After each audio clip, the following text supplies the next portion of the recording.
Ok, messieurs, je vous propose de démarrer notre webinaire. Bonjour à tous. On part sur ce 8e petit déjeuner de l'immobilier digital qui est proposé par la Foncière Numérique, l'ESSEC Business School, la RIX et puis Businessimo qui s'associent pour l'occasion sur ce webinaire qui était organisé conjointement par Michel Tolila, le président de la Foncière Numérique, que vous verrez peut-être apparaître de temps en temps dans la caméra où vous entendrez. Ah, mais Et qui a préparé ce petit déjeuner avec Patrice Noisette, le professeur à l'ESSEC en charge du master immobilier. Très rapidement, je vous présente les intervenants qui vont venir nous parler ce matin. Gilles Allard, directeur immobilier du groupe Engie et président de l'ADI, l'association des directeurs immobiliers. Un autre Gilles, mais qui se prononce Giles Batman, directeur du développement Europe continentale de IDIWG, je vais y arriver, qui est un peu la maison mère de Regus et Spaces, pour ceux qui ont du mal avec les acronymes. Olivier Estève, directeur général délégué de Covivio, côté foncière, et puis Maurice Gauchot, associé à la Foncière Numérique, à qui je vais tout de suite laisser la parole pour qu'on puisse parler du Buy as a Service, BaaS. On connaît le SaaS, Software as a Service, et donc aujourd'hui beaucoup de questions se posent à la faveur de cette crise du coronavirus et de ce post-Covid-19 sur l'évolution du bail. Est-ce qu'il peut être plus évolutif dans son contenu, dans son offre, dans son modèle, dans sa durée? Maurice, juste une première question. Pourquoi ce titre et pourquoi maintenant? Je trouve que la crise sanitaire, tu viens de le dire, et ses suites ont eu de multiples conséquences sur l'immobilier tertiaire. Et notamment, elles ont développé des attentes de plus grande flexibilité chez les utilisateurs. Et tout ça a ramené au premier plan la question de la dépense immobilière et de son efficacité. Alors, pour illustrer ça, je passerai volontiers en revue quelques-unes des conséquences de la crise sanitaire sur notre secteur de l'immobilier tertiaire. La première de ces conséquences, c'est que les contraintes, je crois qu'il faut en être bien conscient, les contraintes imposées par l'État et respectées par les entreprises, quelquefois de façon extrêmement zélée, font qu'aujourd'hui, on ne loge plus dans les bureaux autant de gens qu'auparavant. Il suffit alors les pourcentages varient de 30, 40, quelquefois 50%, parce qu'à elle seule, la fameuse contrainte des 4 mètres carrés par poste de travail oblige ipso facto à maintenir le télétravail, puisque par définition, on ne peut pas accueillir tous les gens dans les bureaux. Ensuite, le confinement, on a beaucoup dit qu'il avait généralisé le télétravail. Moi, je préfère dire qu'il a banalisé le télétravail. Et on vient de voir qu'on n'a pas de choix, on n'a pas d'autre choix que de le continuer. Cependant, je pense qu'on voit les opinions évoluer ces derniers jours, ces dernières semaines.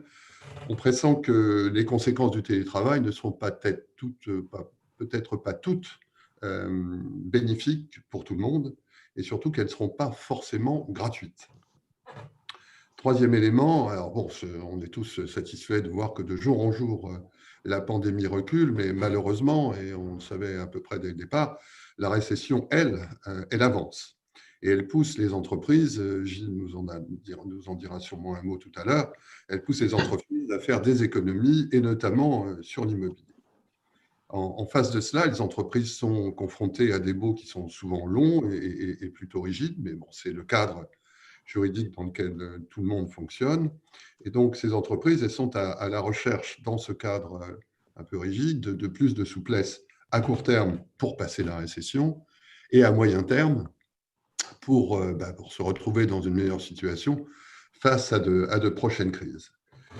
De ces contraintes, à mon avis, face à ces contraintes, les entreprises vont avoir du mal à prendre des décisions rapidement quant à la réorganisation de leur fonction tertiaire. Et dans cela, malgré tout, il y a une chose qui est certaine, c'est que le terme de la flexibilité et de la maîtrise des coûts immobiliers va devenir encore plus important aujourd'hui qu'hier. Et donc, c'est à cause de cela qu'on a eu l'idée de proposer comme thème de discussion entre nous le Buy as a Service, puisque nous pensons que l'une des voies sera certainement pour les propriétaires comme pour les utilisateurs, pour les propriétaires de facturer sans doute à un moment ou à un autre, dans une proportion à débattre, autre chose que des mètres carrés, et pour les utilisateurs de disposer au sein de leur portefeuille immobilier d'espaces qui seront plus flexibles. Certes, dans ce contexte, le coworking offre une réponse intéressante, puisque à côté du travail chez soi, il pourrait proposer de travailler près de chez soi et de ce fait être compatible avec l'utilisation plus contrainte des bureaux à laquelle on est confronté. Les propriétaires, quant à eux, que représente aujourd'hui Olivier, ils sont forts des baux en cours, et ces baux en cours, il n'y a pas de raison de les interrompre. C'est le contexte légal, encore une fois, dans lequel nous sommes aujourd'hui, mais en même temps, on sait bien qu'ils se posent la question de savoir comment accompagner au mieux leurs locataires dans cette situation et comment répondre aux attentes de flexibilité. Donc, dans tout cela, je dirais que je parle avec les uns et les autres, ce que je fais assez souvent. Il y a une sorte d'image qui se dégage, qu'on va essayer de tester ce matin entre nous, une sorte d'image qui se dégage d'un immobilier dans lequel le siège serait le lieu de l'identité, le lieu de l'image, le lieu des rencontres. Et à côté de cela, un télétravail qui ne serait pas toujours de chez soi, mais plutôt une multiplication des espaces de travail qui justifierait sans doute d'autres stratégies, d'autres modes de management. Et c'est de cela dont on va parler aujourd'hui, et singulièrement de la proportion et des conditions dans lesquelles les relations entre propriétaires et utilisateurs vont évoluer à la suite de cette crise et de cette récession. Voilà, mon propos introductif est terminé sur le titre Buy as a Service. Merci beaucoup, Maurice. Je vous propose qu'on fasse d'abord un premier tour de piste et puis ensuite on va rentrer vraiment dans le débat. Gilles Allard, pour Engie et plus généralement pour les adhérents de l'ADI, donc les directeurs immobiliers, quelles ont été un peu les demandes à la fois des COMEX, des directions générales, ou les initiatives des directions immobilières en termes de flexibilité et face à l'impact de la crise qui s'annonce ou dans laquelle on est dedans, en tout cas sur le tertiaire. Comment vous avez réagi en tant que directeur immobilier ? Oui, merci, bonjour à tous. C'est vrai qu'il y a une forte pression sur les directions immobilières. Alors, je ne parle pas spécifiquement d'Engie, mais plus largement des entreprises, puisque au sein de l'association des directeurs immobiliers, l'ADI, nous avons organisé des after-work hebdomadaires par Teams et pour aussi mesurer les préoccupations des uns des autres, partager les expériences. Et effectivement, il y a des enjeux de court terme, au-delà de toute la gestion des confinements, hein, dont je ne parle pas ici. Des enjeux de court terme, et en particulier selon les secteurs, presque des enjeux de survie avec le fait de préserver le cash de l'entreprise et donc de chercher des voies de réduire les dépenses, de négocier avec certains bailleurs des reports de loyer dans des opérations de nouvelles franchises. Donc, il y a eu cette pression, je dirais, à très court terme. Et puis, il y a une demande finalement à moyen terme qui est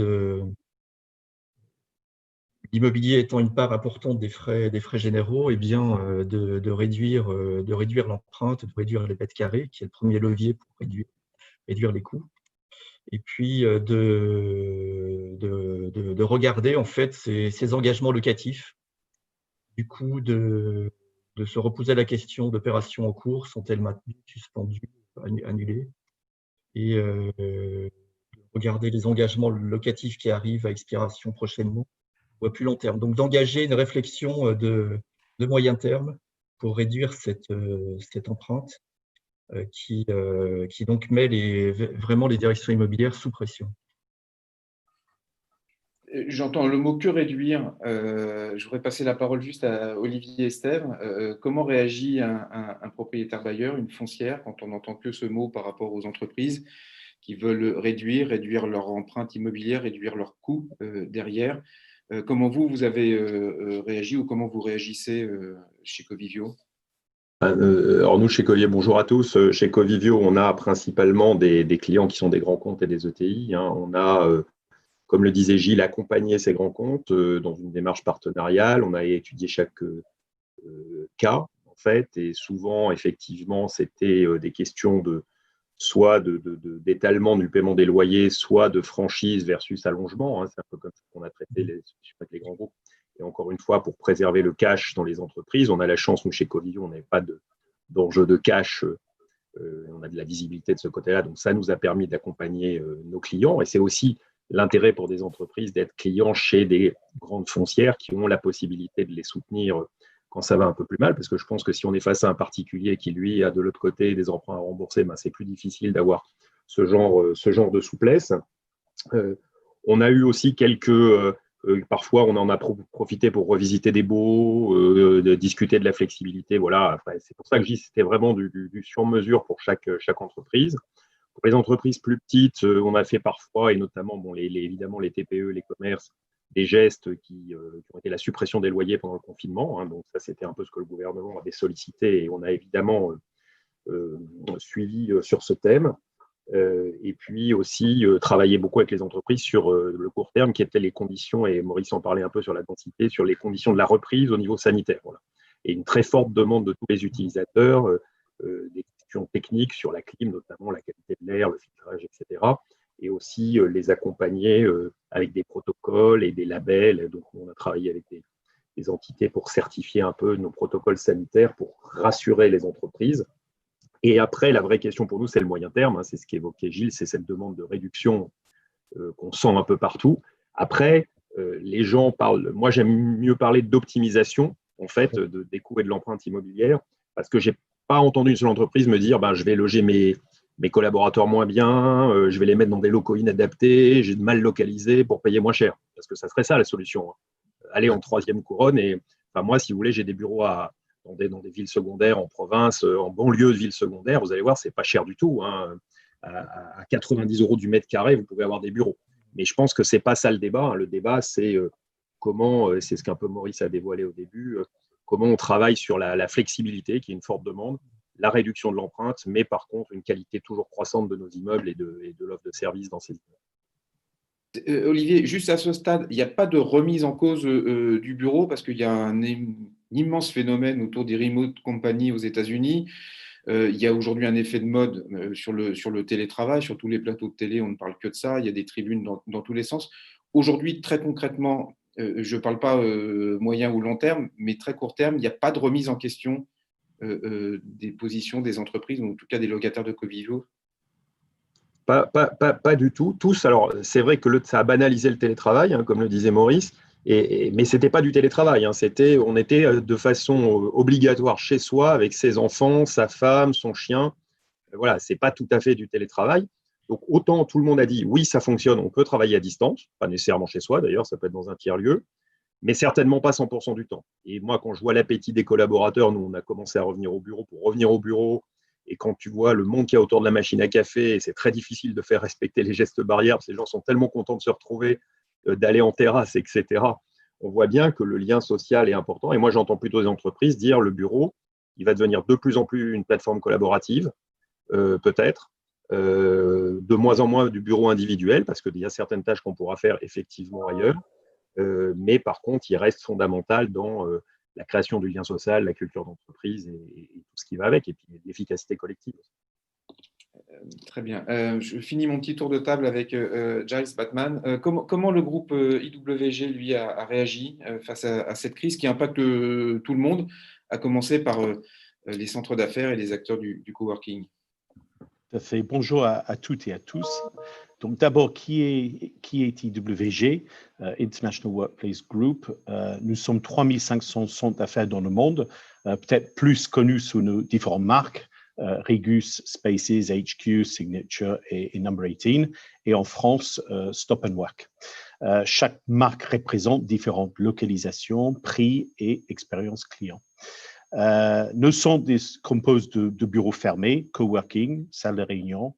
En France, nous avons 120 centres ouverts et nous existons depuis une trentaine d'années et on a vécu déjà plusieurs crises. Alors, peut-être un rappel sur le contexte global sur le métier du flex.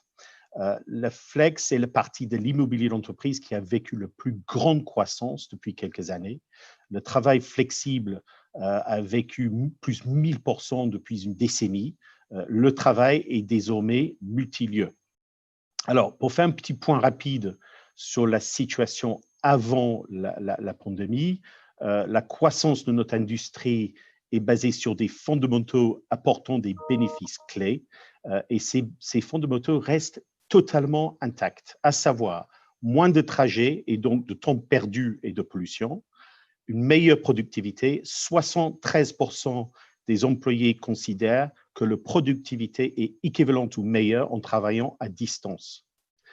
Un meilleur équilibre travail-vie privée, des réductions des coûts pour les entreprises. 45% des utilisateurs utilisent les lieux partagés pour réduire les coûts immobiliers. Et enfin, la flexibilité et la proximité d'autres entreprises, c'est-à-dire ce qu'on appelle le fameux coworking. Alors, pourtant, certaines entreprises ont toujours des réticences pour les sécurités des données et la technologie, et les employeurs ont une confiance limitée dans la capacité de salarié de travailler en flex. Alors, comme évoqué par Olivier, il s'avère que depuis mi-mars, nous avons tous vécu la plus grande expérience flexible de tous les temps, le home working forcé. Et cette expérience a évidemment soulevé des challenges. Et nous avons réalisé des sondages qui ont constaté 6 personnes sur 10 ont eu des difficultés de connectivité, 30% constatent d'avoir eu des distractions, 50% des entreprises s'inquiètent pour les données et 23% des personnes qui ont travaillé depuis le domicile ont souffert du manque de leurs collègues, l'absence d'échanges face à face. Alors, quel constat tirer de cette expérience pour la suite? C'est ça la question. Il est certain que l'entreprise de demain sera multilieu. Le bureau, la maison, les centres d'affaires, les gares, les aéroports. Ce modèle s'appelle en anglais un distributed workforce. Alors pour IWG, la crise sanitaire liée au coronavirus a servi comme catalyseur d'une évolution déjà très, très bien engagée. Donc, à titre d'exemple, nous avons reçu la semaine dernière une demande pour 500 postes répartis sur une vingtaine de sites en Île-de-France. Et nous pensons que d'autres entreprises vont proposer à le salarié plus de choix géographiques. Alors, quelles sont les implications pour la suite pour notre industrie? Je pense que c'est ça véritablement la question. Moi, j'ai identifié 4 axes majeurs. La croissance en périphérie des grandes villes, des lieux alternatifs de travail. 2, l'accélération des stratégies flex des utilisateurs, impliquant la réduction des surfaces des sièges centraux au profit d'autres lieux, home office, tertiaire lieu, à plus près des domiciles. Davantage de partenariats entre les acteurs comme nous et les propriétaires en vue de fournir et gérer les espaces dans les immeubles et créer de la valeur et des services tels que les cowork dans les lobbies des immeubles. Et finalement, le net spacing, et ce sont des entreprises qui souhaitent une solution clé en main de A à Z, qui vont donc solliciter nous pour externaliser toute la chaîne de recherche, de prise à bail, de passons par les travaux et la gestion de sites. Donc, aujourd'hui, notre priorité, bien entendu, est de permettre aux salariés des entreprises de retourner au travail dans les bonnes conditions et en toute sécurité. Et je profite de dire que tous nos centres sont ouverts. Et suite à ça, nous avons levé, vous avez peut-être vu dans la presse la semaine dernière, 360 millions d'euros et nous regardons clairement des opportunités de croissance externe. Et vous avez peut-être également vu, à titre d'exemple, que nous avons repris un site de 3000 m² à Hong Kong la semaine dernière. Donc, toutes les opportunités nous intéressent. Merci pour votre attention. Gaël, je vous laisse reprendre la main.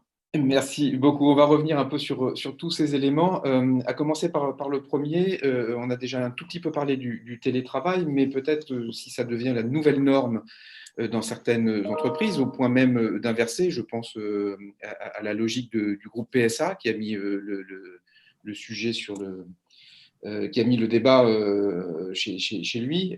Comment vous voyez un peu cette évolution et cet éclatement du travail, une partie chez soi, une partie à proximité de ces lieux d'habitation. Giles, est-ce que vous avez développé une offre autour de ça? Et puis j'aimerais poser la question à Gilles Allard et à Olivier également sur est-ce que ça ne va pas rechanger le schéma directeur immobilier de certaines entreprises et peut-être ressusciter côté propriétaire des localisations dont on ne pensait pas que c'était du prime, et je pense peut-être aux banlieues de métropoles régionales où les gens habitent. Giles d'abord. Alors, je pense que ça se traduit par les différentes marques, les localisations et les différents types de produits au sein de nos centres. Donc, d'abord, oui, on a clairement, nous, lancé un produit qui s'appelle Stop and Work. Donc, il s'agit des centres d'affaires qui sont plutôt à côté des lieux d'habitation, donc pas forcément les lieux très, très tertiaires. Et donc, il s'agit clairement d'aider les entreprises ou les salariés ne vont pas tous les jours prendre le chemin de faire tout le trajet vers le centre de Paris. Et donc, on vit un véritable succès avec ça. Également, on a différents types de produits, et ça, c'est important à soulever. Le mot flex ou coworking porte des fois un petit peu la confusion. Clairement, on a ce qu'on appelle open coworking. Ça veut dire avec une carte, vous pouvez aller dans un espace et travailler où vous voulez. On a des postes réservés. Donc, vous pouvez avoir un poste réservé dans un open space ou vous pouvez avoir les bureaux fermés. Mais très clairement, on croit qu'il y aura une croissance, notamment des grandes entreprises, de vouloir avoir un multiple lieux autour des grandes villes pour permettre à leurs salariés de travailler pas loin de leur domicile. Gilles Allard, est-ce que ça remet en cause les traditionnels schémas directeurs immobiliers des grands ou des grands groupes ou des entreprises plus moyennes? Finalement, au lieu de tout concentrer sur un campus, sur un immeuble siège, est-ce qu'il n'y a pas une forme de réseau physique de bureaux qui peut venir en complément du home office et en complément peut-être d'un siège social plus traditionnel? Oui, ça remet en cause les modèles, les schémas directeurs. Effectivement, la part du télétravail va certainement être croissante. Et comme l'ont dit les uns les autres, on va finalement évoluer de plus en plus vers des formes hybrides où il y aura plusieurs lieux de travail et son poste de travail est multiple. Alors pour autant, ça ne veut pas dire qu'on va réduire de façon un peu, mais extrêmement drastique les besoins. Tout à l'heure, mon propos était peut-être un petit peu réducteur parce qu'effectivement, on a une pression sur la réduction des mètres carrés, la réduction des coûts, l'anticipation de plans d'économie du fait de la crise. Mais cette vision financière n'est pas la seule. Avant tout, les collaborateurs travaillent, sont à leur poste de travail, quel qu'il soit, pour contribuer, pour être efficace. Et on a vraiment besoin de garder ce lien social, comme Olivier en parlait tout à l'heure. Et le fait de se retrouver dans un lieu, de le partager et d'y venir, en fait, pour collaborer va rester capital, en fait. Et tout l'informel, toute la valeur ajoutée qu'on a à être ensemble, il ne faut surtout pas le perdre de vue.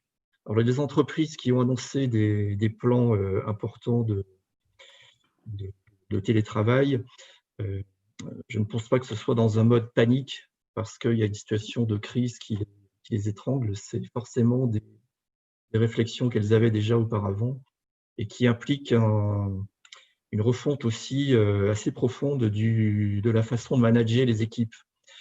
Parce qu'il y a certainement un mode de management qui va être différent entre avant, où la plupart du temps on était au même lieu, et dans le futur on sera beaucoup plus dans des lieux multiples, mais il faut garder un lien avec les équipes. Donc tout ça va pas se faire immédiatement en tirant un trait, on fait moins X%. Ça va nécessiter du temps, ça va nécessiter effectivement une réflexion sur les schémas directeurs, ça va nécessiter une réflexion sur les modes de management pour que l'entreprise reste performante, efficace, que les collaborateurs soient autant engagés et performants. Merci. Olivier, sur demain, les nouveaux schémas directeurs immobiliers et les réseaux de bureaux physiques qui pourraient venir en complément du home office, comment on regarde ça côté Covivio? Est-ce que ça peut ressusciter le bureau à 90 € en banlieue de la métropole régionale? Peut-être. En tout cas, il y avait une expérience qui avait été tentée, je crois que c'était par Nexity, qui avait à un moment donné lancé Blue Office, et c'était un peu cette idée d'offrir aux travailleurs près de leur domicile des tiers-lieux avec des conditions de travail, parce que c'est la question, effectivement, chez soi, on n'est pas forcément dans des bonnes conditions pour travailler. Non, nous, on est, en tout cas, moi, ce que je peux dire modestement, c'est à travers les discussions qu'on a avec nos clients, et effectivement, on sent bien ces réflexions autour d'un mode de fonctionnement hybride avec. Alors, c'était déjà des tendances qui étaient embarquées. En fait, la crise, elle n'a fait qu'accélérer un peu ces réflexions.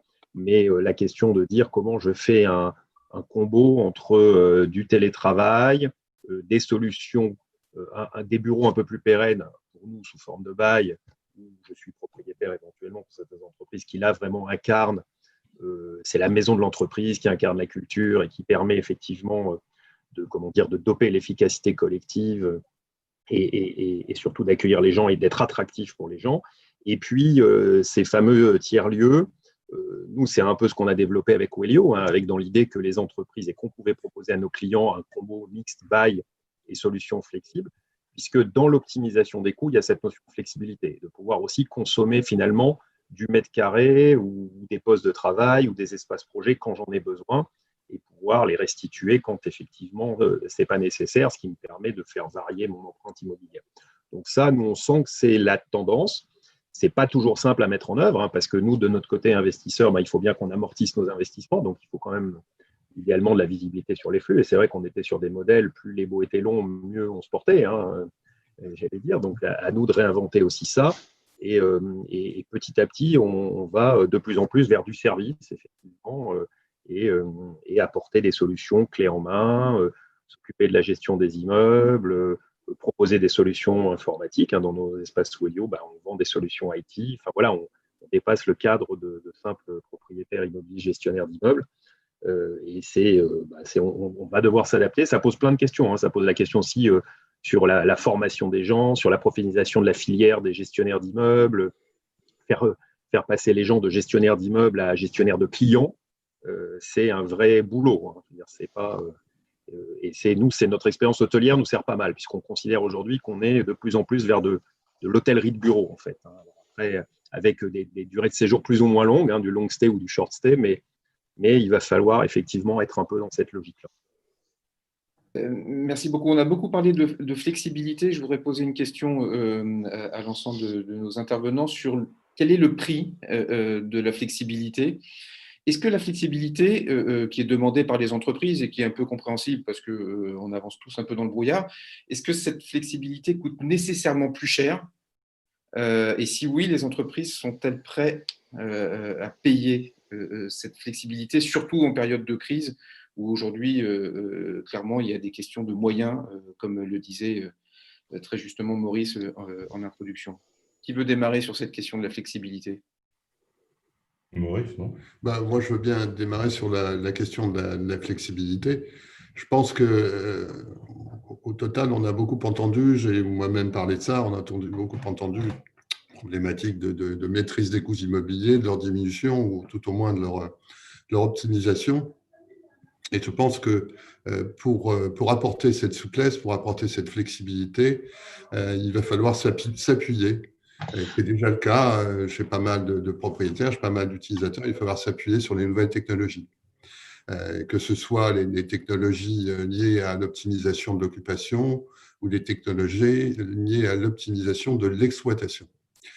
Aujourd'hui, on sait, en numérique, on est bien placé pour le savoir, on sait qu'il y a de l'espace pour réduire les coûts d'exploitation en optimisant, notamment en acquérant une meilleure connaissance des immeubles pour les propriétaires qui passent par leur numérisation, pour appeler les choses par leur nom, et qui débouche sur une capacité à facturer dans la transparence autre chose que des mètres carrés aux locataires ou aux coworkers qui, à leur tour, travaillent avec les utilisateurs. Donc, pour moi, flexibilité va avec nouvelles technologies, très clairement, Et c'est une voie dans laquelle tout le monde peut s'engager, où tout le monde peut avoir des bénéfices à trouver, à espérer, que ce soit les propriétaires, que ce soit les utilisateurs, ou que ce soit les sociétés comme celle que Jive représente. Vous êtes d'accord tous avec cette analyse de Maurice, Giles? Oui, en fait, c'est quoi la flexibilité? La flexibilité, c'est la possibilité d'être dans plusieurs lieux, de changer souvent, donc entre les différentes, la maison, le centre d'affaires, les bureaux classiques. Moi, je crois que pour les entreprises, ça va forcément venir avec une réduction de surface, entre guillemets, classique. Les jours d'avoir tous les mètres carrés dans le centre d'une ville où ça coûte en plus assez cher, je pense, est limité. C'est enfin, pour moi, c'est ce que j'ai dit tout à l'heure, il y a différents types de lieux flexibles et au sein même des centres d'affaires, vous avez différents types d'occupations. Et en fait, c'est en combinant ces différents types d'occupations et d'avoir la possibilité d'en changer que l'entreprise va réaliser les économies. Mais ça coûte plus cher ou pas, l'immobilier ou du mètre carré flexible, la possibilité de sortir quand on veut, d'agrandir ou de diminuer sa surface en fonction de son activité. Du coup, ça se paye, cette flexibilité? Alors, est-ce que ça se paye? Ce qui est clair, c'est que si vous avez, entre guillemets, un bail classique et vous avez plus besoin d'une partie des surfaces, ça va vous coûter également. Donc, l'idée de la flex, c'est que justement, ça peut servir comme clé d'ajustement. Donc, peut-être les entreprises vont prendre moins de surface, entre guillemets, classique. Donc, le siège va être d'une taille réduite, donc moins cher ce qu'il est actuellement. Et ensuite, l'entreprise va utiliser aussi la flex de varier le nombre de sites qu'ils utilisent. Oui, pardon, Olivier. Ben non, mais sur ce thème, simplement pour dire, oui, ça coûte forcément un peu plus cher parce qu'on paye finalement cette option, mais ça coûte plus cher à amener au mètre carré. Mais en coût global pour l'entreprise, c'est plus efficace, comme le disait Giles, parce qu'effectivement, elle ne va utiliser que ce dont elle a besoin. Et aujourd'hui, on voit des entreprises qui ont effectivement des baux avec des surfaces qu'elles utilisent plus ou moins bien. Hein. Je parle, le taux d'utilisation, Maurice parlait de mieux connaître les immeubles. Nous, on s'est amusé à faire le taux d'utilisation des salles de réunion chez nous, c'est inférieur à 40% du temps. Et pourtant, tout le monde se plaint que, soi-disant, il n'y en a jamais. Enfin, bon, passées, elles sont toujours vides, voilà, et il y a 40% du temps.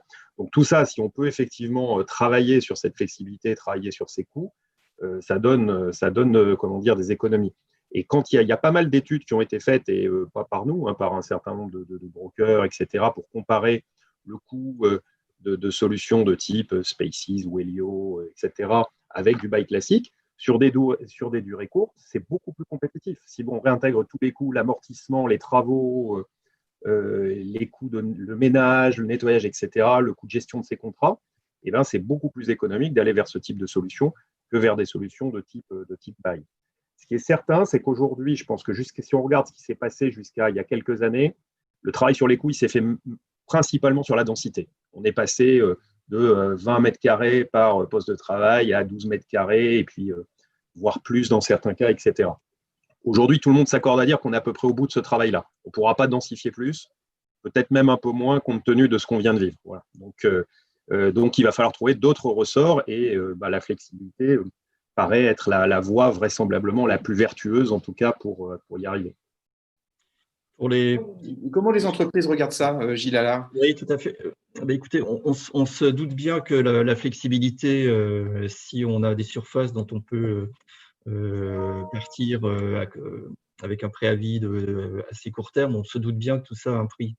Donc, les entreprises vont raisonner plutôt sur le coût global, l'empreinte, et trouver d'autres optimisations par leur schéma directeur en quittant quelques sites, le cas échéant, pour les grandes entreprises.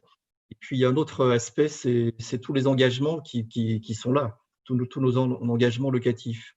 Donc, avec le développement du télétravail, des politiques aussi dans beaucoup d'entreprises de flex office.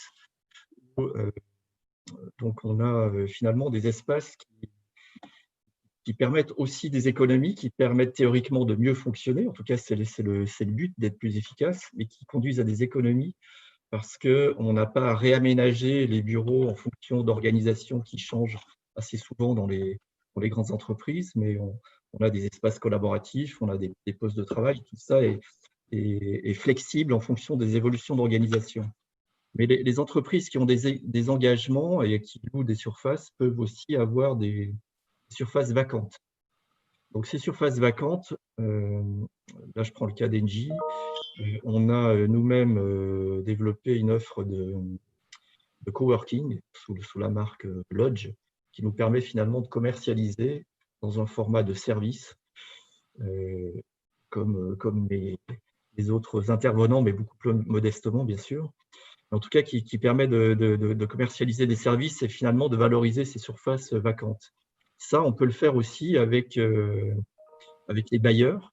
Enfin, je pense qu'Olivier, c'est quelque chose qu'il pratique. Si des sociétés prennent à bail dans ces immeubles, il peut tout à fait gérer, opérer un espace qui pourra respirer en fonction des besoins de l'utilisateur principal de l'immeuble.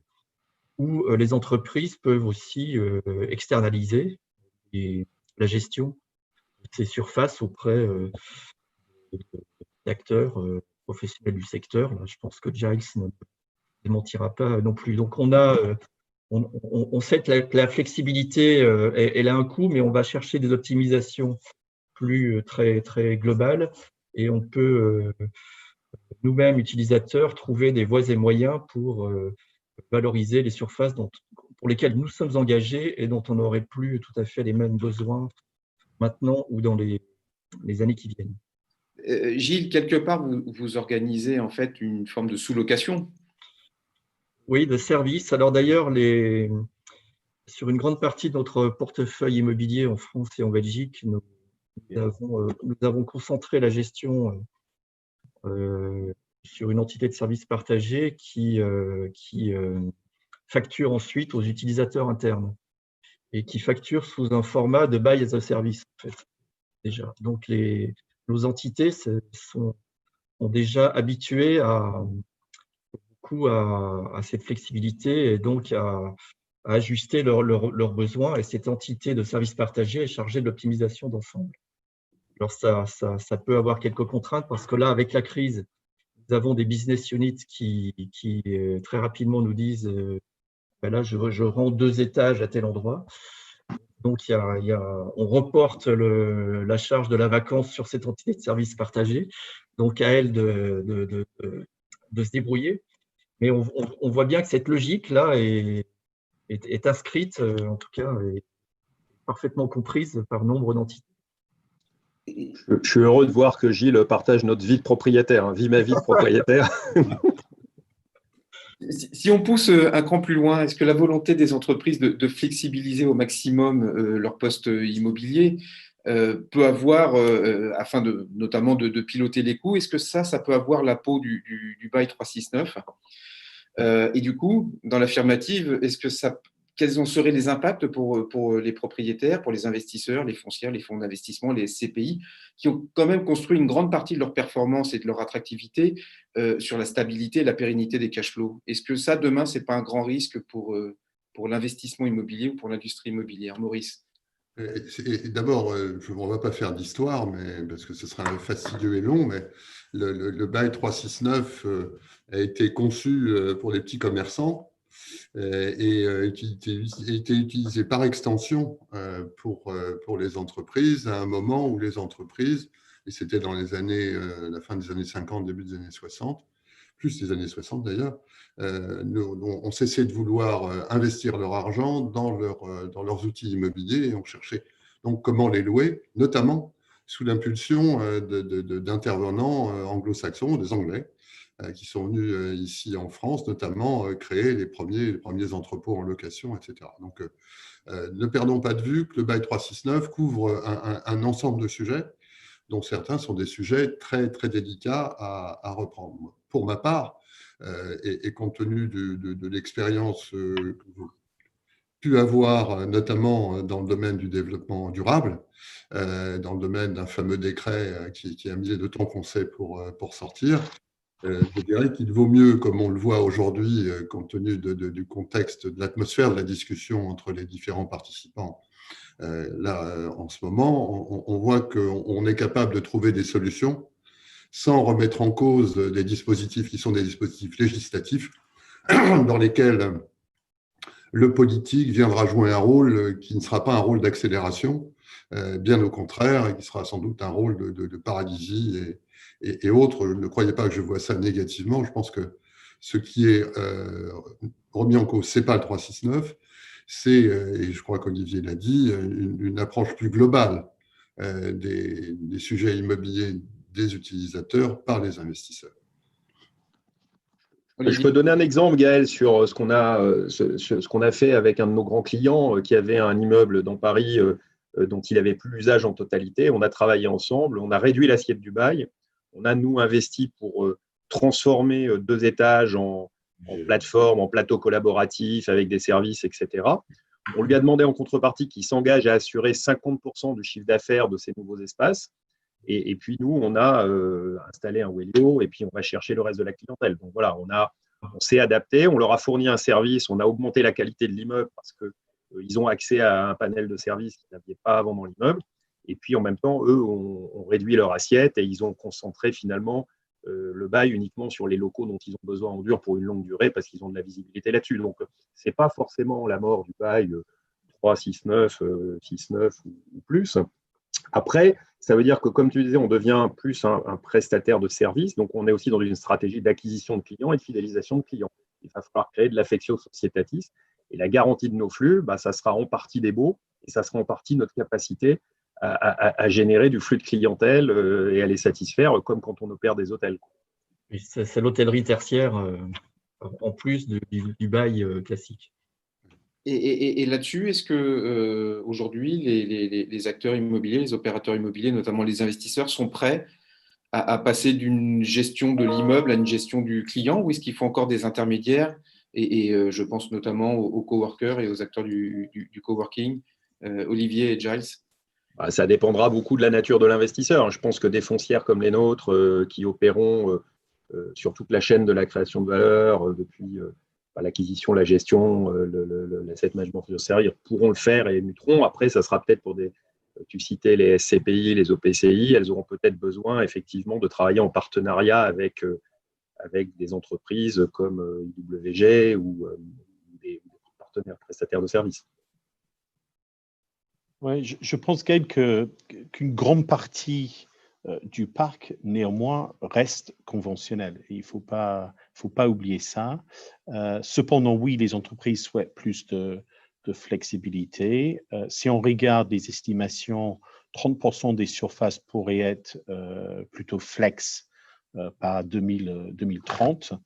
Et je pense qu'il faut aussi regarder les études qui ont été faites sur les valorisations des immeubles. Si vous prenez un immeuble avec plusieurs locataires et vous avez un opérateur flex sur une partie de l'immeuble, ça améliore la valorisation des baux parce que les utilisateurs les locataires sont moins propices à partir à des différentes échéances. Et je pense que les propriétaires voient clairement qu'il faut que les immeubles répondent à la demande qui existe et d'avoir une partie de flex dans leur immeuble apporte une vraie valeur qui est demandée par le locataire. Et nous vivons beaucoup d'expériences où ils souhaitent que ça soit fait par quelqu'un dont il est habitué à le faire en volume. Je vous donne juste un exemple. À Amsterdam, on a repris la gestion de toutes les parties communes et l'entrée, et on a installé un cowork dans un grand lobby. Ça s'appelle Amstel. Et donc, les locataires payent ces mètres carrés cher. Souvent, on voit les jolies plantes, fontaines, etc. Mais on a installé un énorme cowork et donc, on a géré ça à partir de la réception. Et c'est une vraie valeur ajoutée pour les utilisateurs de l'immeuble, un vrai argument de commercialisation. C'est un véritable succès et c'est ce genre de choses qu'on est assez habitué à faire pour les propriétaires pour apporter de la valeur dans les immeubles. Et dans Buy as a Service, il y a service. Alors, qu'est-ce qu'on doit ou qu'est-ce qu'on peut facturer autre que des mètres carrés? Car finalement, on revient toujours à une notion de mètres carrés. Est-ce que toute une série de services qui étaient un peu au début de l'histoire Régus, de services photocopieurs, café, etc., enfin bureautique, j'ai envie de dire, est-ce que demain, on peut, je ne sais pas moi, facturer la sérendipité qu'on peut créer à l'intérieur d'un espace de coworking? Est-ce que ça peut se monétiser? Et d'abord, est-ce qu'on est obligé aussi de passer par un acteur de coworking? C'est passer obligatoirement par un acteur de coworking et qu'est-ce qu'on peut espérer commercialiser. Je pense qu'il n'y a pas tellement de limites dans ce qu'on peut espérer commercialiser et facturer une qualité de vie dans un immeuble. Je pense qu'on peut l'imaginer dès le moment où se développeront des marques. Dès le moment, et Régus, le groupe IWG, pardon, Giles en est l'illustration, puisqu'il nous a expliqué tout à l'heure qu'ils avaient au moins une demi-douzaine d'enseignes.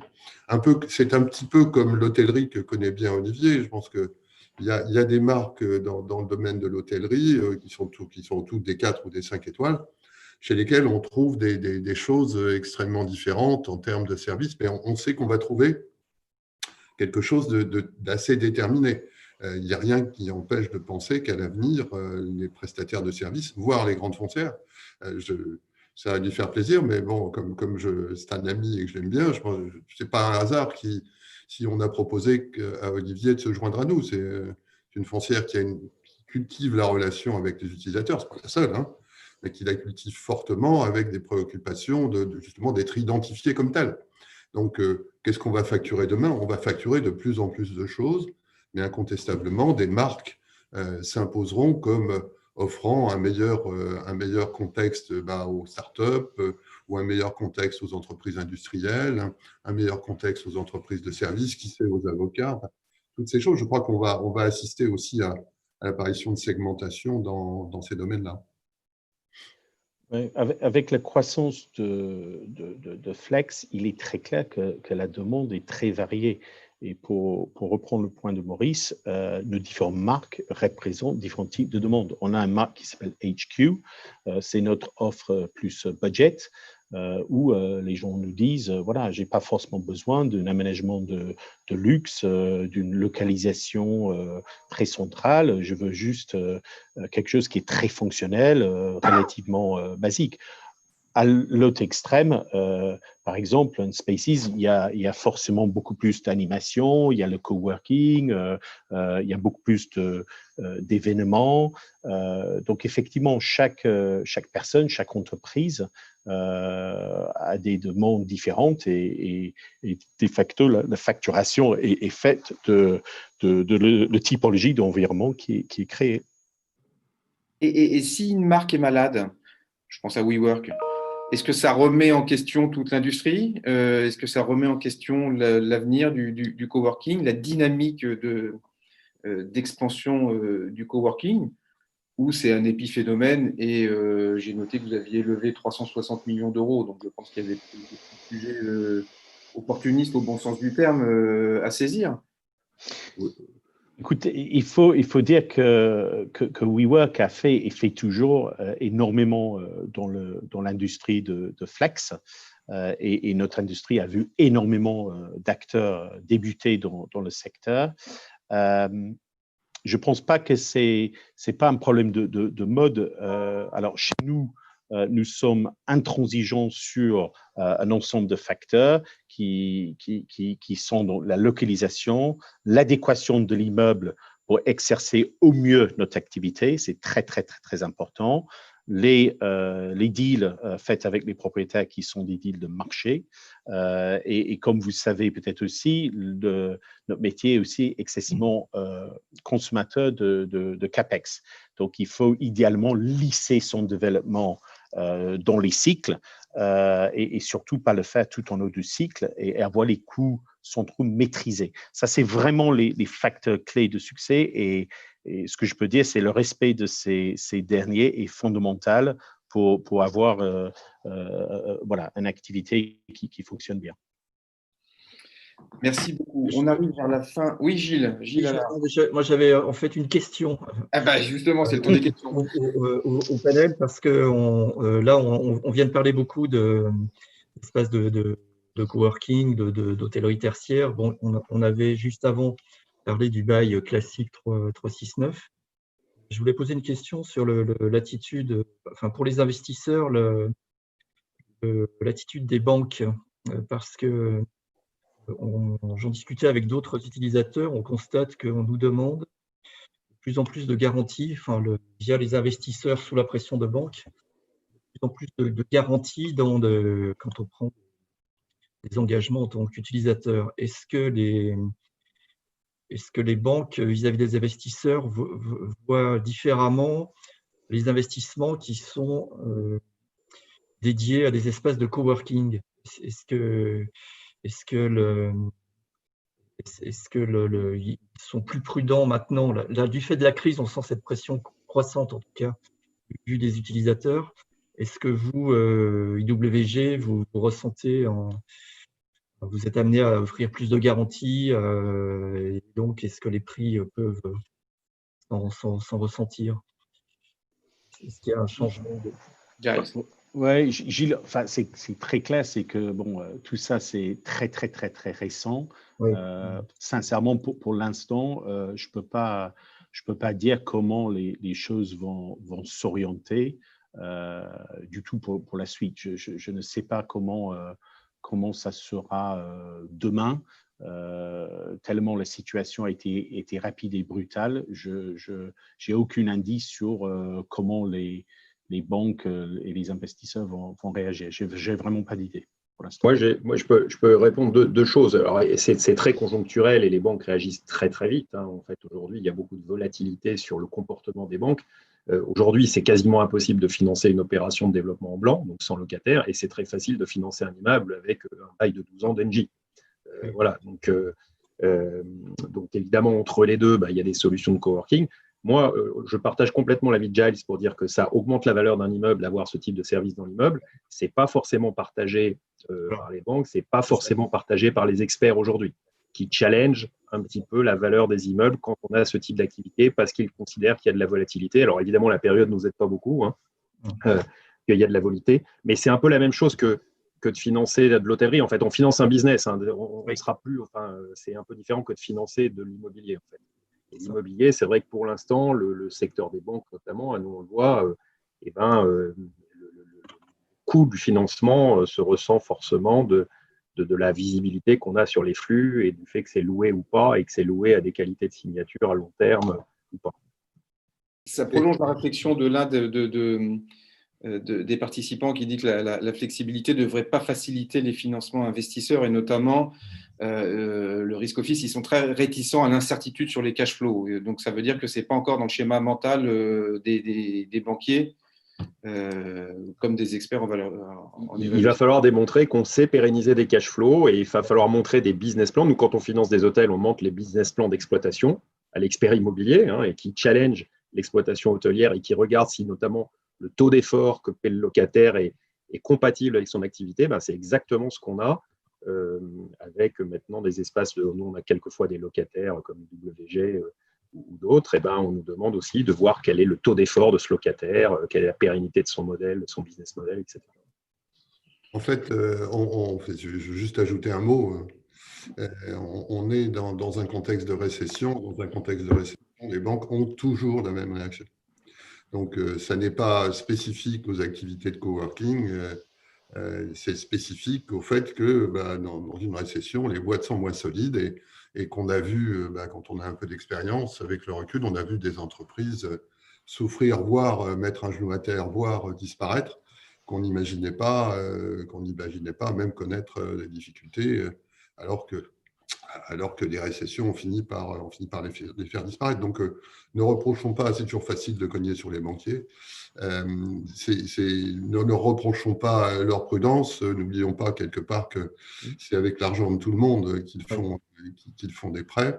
Et c'est vrai que le contexte actuel fait que les banquiers s'interrogent sur la capacité des locataires de payer des loyers, qui sont plus sensibles à des gens établis comme Engie qu'à des gens moins établis, comme certaines sociétés de coworking plus récentes, et qui ont, comme Giles l'a dit, mis peut-être les bouchées doubles un peu trop dans leur développement, sont à attente de monter en régime, quoi. Je voudrais, il est 10h moins 1, je crois, donc si tu permets, Gaël, je vais essayer de conclure. Alors tout d'abord, je voudrais remercier tous les gens qui nous écoutent, qui sont très intéressés, puisqu'ils ont posé beaucoup de questions, et que comme on avait prévu qu'1 heure et que les participants avaient beaucoup de choses très intéressantes à dire, malheureusement, on va faire quelques insatisfaits et on en est désolé. La deuxième chose, c'est que je voudrais saluer la qualité de la participation de mes 3 camarades. Je crois qu'un débat comme ça, il y a 5 ou 10 ans, on ne l'aurait pas eu dans les mêmes conditions. Je trouve qu'il est extrêmement constructif. Et quand on a imaginé ce thème de Buy as a Service, on se disait, on est peut-être un peu ambitieux d'en parler comme ça, mais à vous écouter, on s'aperçoit qu'on est en fait complètement, on tape complètement au cœur de la cible. Je crois que ce sera bien ça le sujet. Je crois que ce sujet sera un sujet que chacun aborde. On voit bien les 3 parties prenantes qui sont autour de la table abordent de façon ouverte et constructive. Et donc, il aboutira certainement. Et pour ma part, je redirais que on est dans l'immobilier, dans un des secteurs qui a le moins profité du bond des technologies, et que ce chemin vers le Buy as a Service, ce chemin vers une utilisation plus flexible des locaux, il passera par l'utilisation des nouvelles technologies, il passera par la numérisation, et il passera par une nouvelle approche des façons de travailler, des relations entre propriétaires, coworkers et utilisateurs, que, encore une fois, Olivier, Giles et Gilles, vous avez magnifiquement illustré. Et sincèrement, je vous remercie pour la qualité de votre participation. Gaël, je te laisse. Est-ce qu'on laisse quelques questions? Je sais pas, là, on voulait finir à 10h, ça va être un peu compliqué. Il y a pas mal de questions, mais on revient. Il faut qu'on précise auprès de tous les participants qui vont être frustrés. Comme vous voulez, Michel. Moi, j'en ai. Est-ce que vous avez un peu de temps pour des questions, Giles, Olivier, Gilles? Moi, j'ai un quart d'heure, pas de problème. Bon, écoute, allons-y pour des questions pour 10-15 minutes. Allez, moi, j'en avais une très basique qui avait été posée. Quels sont les types de services que l'on peut proposer dans le BaaS, Buy as a Service? Pas mal, ça. Donc, qu'est-ce qu'on pourrait mettre comme service? Je ne sais pas, Giles ou Olivier, le Buy as a Service, c'est qu'on va… Le socle, à la limite. Oui, on va facturer, par exemple, on va facturer des bureaux avec du mobilier, ça c'est la base. On va facturer des bureaux avec du mobilier et pourquoi pas de l'informatique aussi fournie. Voilà, on va dans cette direction qui est en fait le chemin qu'ont emprunté devant nous les sociétés de coworking, quoi. Nous, on fournit effectivement mobilier, le ménage, le gardiennage, le Wi-Fi, de l'infrastructure informatique si les gens le souhaitent. On facture des impressions, on facture… Voilà. On propose des services de catering, le cas échéant. Giles? Non, mais c'est ça, c'est le bon comparaison, c'est si vous êtes à la maison ou vous allez à l'hôtel. Donc, vous achetez souvent plutôt en package, mais effectivement, c'est le socle et ensuite différents services, plus les événements et surtout, j'ai envie d'ajouter la valeur ajoutée de coworking. C'est ça que beaucoup d'entreprises souhaitent, c'est cette capacité d'être avec d'autres entreprises et de travailler avec d'autres entreprises également. On peut même imaginer que, bon, je suis tenté de faire une comparaison entre ce qu'on vit aujourd'hui dans l'immobilier de bureau, Buy as a Service, etc., et également l'hybridation des lieux de travail avec ce qui s'est passé dans le domaine de la logistique. Alors, pourquoi cette comparaison sur deux plans? Le premier plan, c'est qu'on va chercher à savoir où l'on recrute pour installer des tiers-lieux. Donc, on va chercher une forme de logistique pour l'emplacement de ces tiers-lieux. Et puis, l'autre comparaison avec la logistique, c'est que la logistique a commencé par s'appeler de l'entreposage, je me rappelle, commencer là-dedans, et que maintenant, bien, les logisticiens non seulement emballent les colis, mais préparent les commandes, voire remplissent les cartons, etc. Il n'est pas interdit d'imaginer que, d'ailleurs c'était comme ça au début des centres d'affaires, il y a une partie du travail de secrétariat, une partie du travail d'exécution soit prise en charge par les sociétés de coworking, comme les centres d'affaires de ma jeunesse les prenaient en charge pour les entrepreneurs individuels.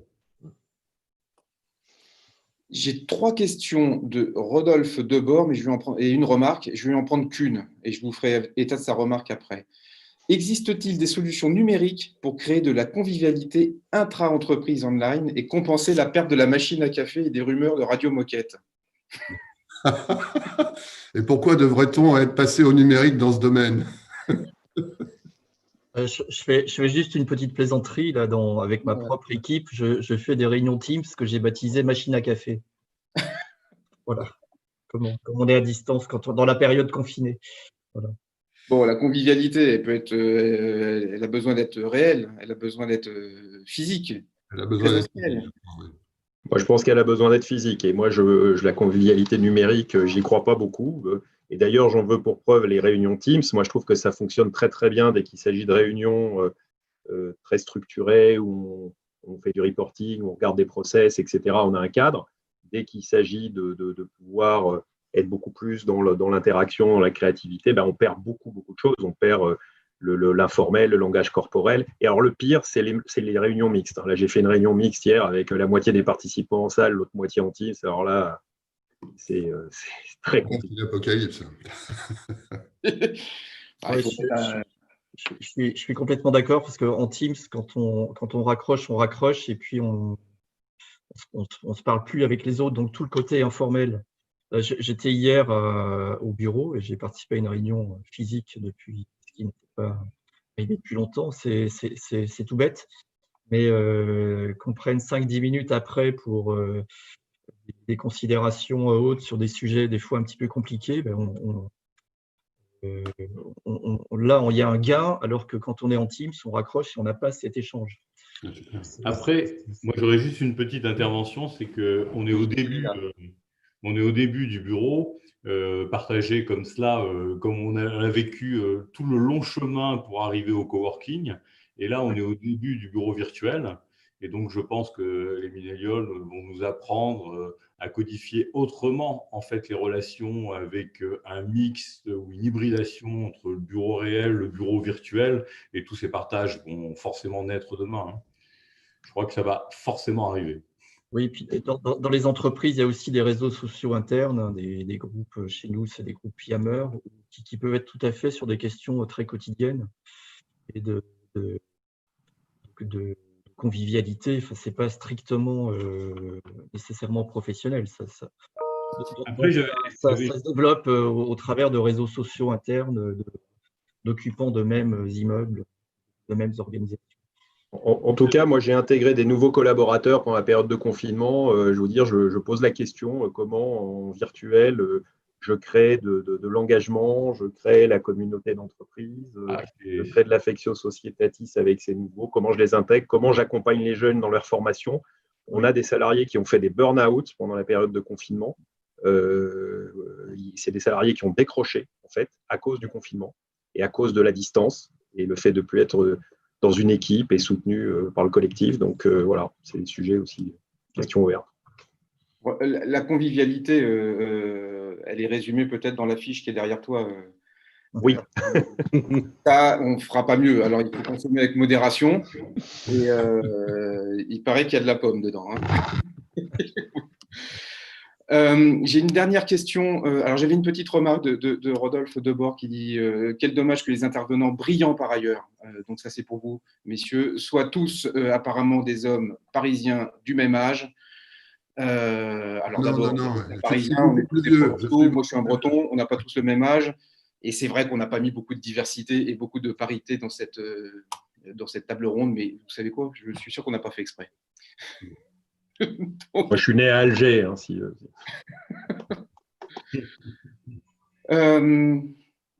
Maurice. Oui, écoute. Dernier mot de conclusion, on se dit au revoir. Oui, on se dit au revoir. Je pense que vraiment merci parce que je trouve que ce débat a été épatant. J'en ai vu quelques-uns, mais celui-là a sûrement été sur le sujet le meilleur auquel j'ai participé. Très constructif surtout, très très constructif. Puisqu'on avait quand même 3 dignes représentants. On avait un locataire qui est essentiel, on avait une foncière qui permet de créer le lieu, et on avait un opérateur, et un grand opérateur. Merci Gaël pour cette animation, c'était superbe. Merci les amis et à merci. bientôt. Au revoir. Merci. Merci à vous et à Au revoir. bientôt en présentiel, Bientôt. j'espère. Salut. Ciao, ciao. Ciao. Merci à tous. Au revoir. Au revoir.